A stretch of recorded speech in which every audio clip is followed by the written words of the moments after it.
احمدہ ونصلی علی رسولہ الکریم اما بعد فاعوذ باللہ من الشیطان الرجیم بسم اللہ الرحمن الرحیم وذر الذین اتخذوا دینہم لعبا ولہوا وغرتہم الحیاۃ الدنیا وذکر بہ ان تبصل نفس بما کسبت لیس لہا من دون اللہ ولی ولا شفیع وَإِن تَعْدِلْ كُلَّ عَدْلٍ لَا يُؤْخَذُ مِنْهَا أُولَئِكَ الَّذِينَ أُبْسِلُوا بِمَا كَسَبُوا لَهُمْ شَرَابٌ مِّنْ حَمِيمٍ وَعَذَابٌ عَلِيمٌ بِمَا كَانُوا يَكْفُرُونَ۔ اور چھوڑ دے ان کو جنہوں نے بنا رکھا ہے اپنے دین کو کھیل اور تماشا، اور دھوکہ دیا ان کو دنیا کی زندگی نے،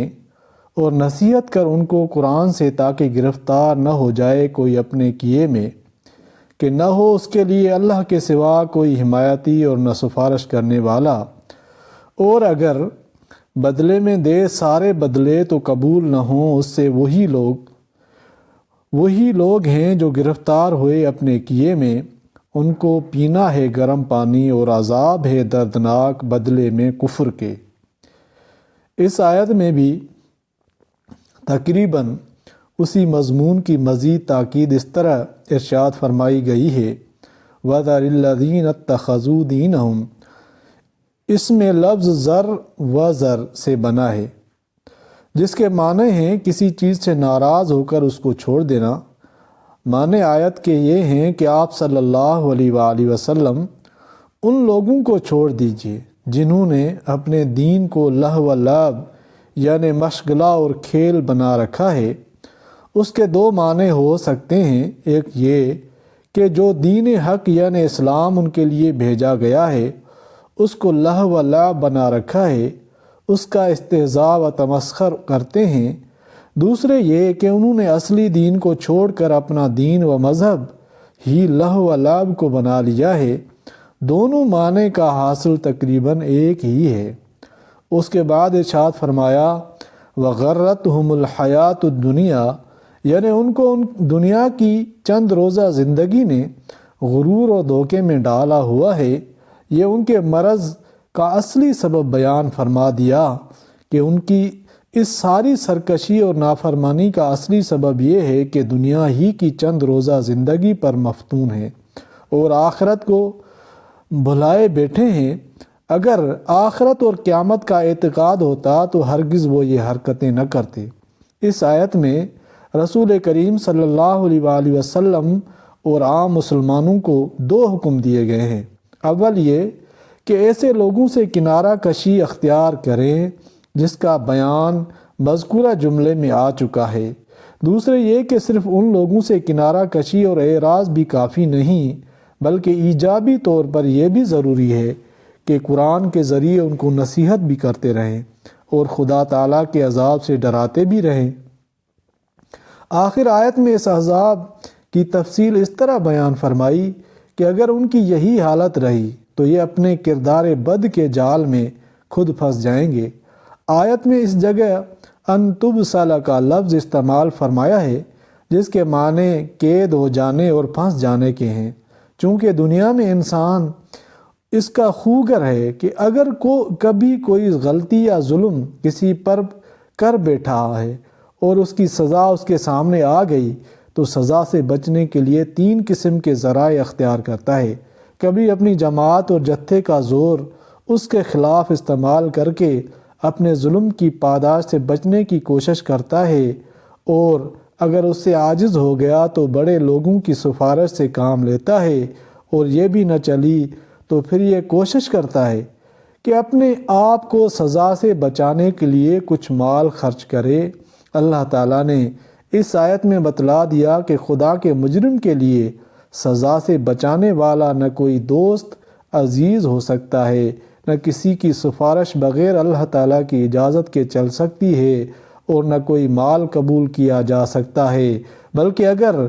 سارے جہان کا مال بھی اس کے قبضے میں ہو اور وہ اس سب مال کو سزا سے بچنے کا فدیہ بنانا چاہے تب بھی یہ فدیہ اسے قبول نہ کیا جائے گا۔ آخر آیت میں فرمایا اولئک الذین ابسلوا، اولئک الذین ابسلوا یعنی یہ وہ لوگ ہیں جو اپنے اعمال بد کی سزا میں پکڑے گئے ہیں، ان کو پینے کے لیے جہنم کا کھولتا ہوا پانی ملے گا، جس کے متعلق دوسری آیت میں ہے کہ وہ ان کی انتڑیوں کے ٹکڑے ٹکڑے اڑا دے گا، اور اس پانی کے علاوہ دوسرے بھی دردناک قسم کے عذاب ہوں گے ان کے کفر و انکار کے بدلے میں۔ اس آخری آیت میں یہ بھی معلوم ہوا کہ جو لوگ آخرت سے غافل صرف دنیا کی زندگی پر مگن ہیں، ان کی صحبت و مجالست بھی انسان کے لیے مہلک ہے، اور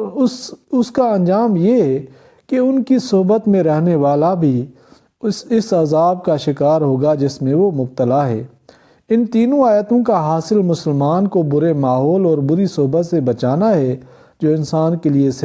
ستم قاتل ہے۔ قرآن و حدیث کی بے شمار نصوص کے علاوہ مشاہدہ اور تجربہ اس کا گواہ ہے کہ انسان کو تمام برائیوں اور جرائم میں مبتلا کرنے والی چیز اس کی بری سوسائٹی اور برا ماحول ہے، جس میں پھنسنے کے بعد انسان اول تو خلاف ضمیر اور خلاف طبع برائیوں میں مبتلا ہو جاتا ہے، اور پھر جب عادت پڑ جاتی ہے تو یہ برائی کا احساس بھی ختم ہو جاتا ہے، بلکہ برائی کو بھلائی اور بھلائی کو برائی سمجھنے لگتا ہے، جیسا کہ ایک حدیث میں رسول کریم صلی اللہ علیہ وآلہ وسلم کا ارشاد ہے کہ جب کوئی شخص گناہ میں مبتلا ہوتا ہے تو اس کے دل پر ایک سیاہ نقطہ لگ جاتا ہے، اور جیسے سفید کپڑے میں ایک سیاہ نقطہ ہر شخص کو ناگوار ہوتا ہے، اس کو بھی گناہ سے دل میں ناگواری پیدا ہوتی ہے، لیکن جب ایک کے بعد دوسرا اور تیسرا گناہ کرتا چلا جاتا ہے اور پچھلے گناہ سے توبہ نہیں کرتا تو یکے بعد دیگرے سیاہ نقطے لگتے چلے جاتے ہیں، یہاں تک کہ دل کی نورانی لوح بال بالکل سیاہ ہو جاتی ہے، اور اس کا نتیجہ یہ ہوتا ہے کہ اس کو بھلے برے کی تمیز نہیں رہتی۔ قرآن مجید میں اسی کو لفظ ران سے تعبیر فرمایا ہے۔ آیت کلا بلغان علی قلوبہم، جیسا کہ فرمایا نے ان کے دلوں میں ان کے اعمال بد کی وجہ سے زنگ لگ گیا کہ اب صلاحیت ہی مفقود ہو گئی۔ اور جہاں تک غور کیا جائے انسان کو اس حالت پر پہنچانے والی چیز اکثر اس کا غلط ماحول اور بری صحبت ہوتی ہے، نعوذ باللہ منہما۔ اسی لیے بچوں کے مربیوں کا فرض ہے کہ بچوں کو ایسے ماحول اور سوسائٹی سے بچانے میں پوری کوشش کریں۔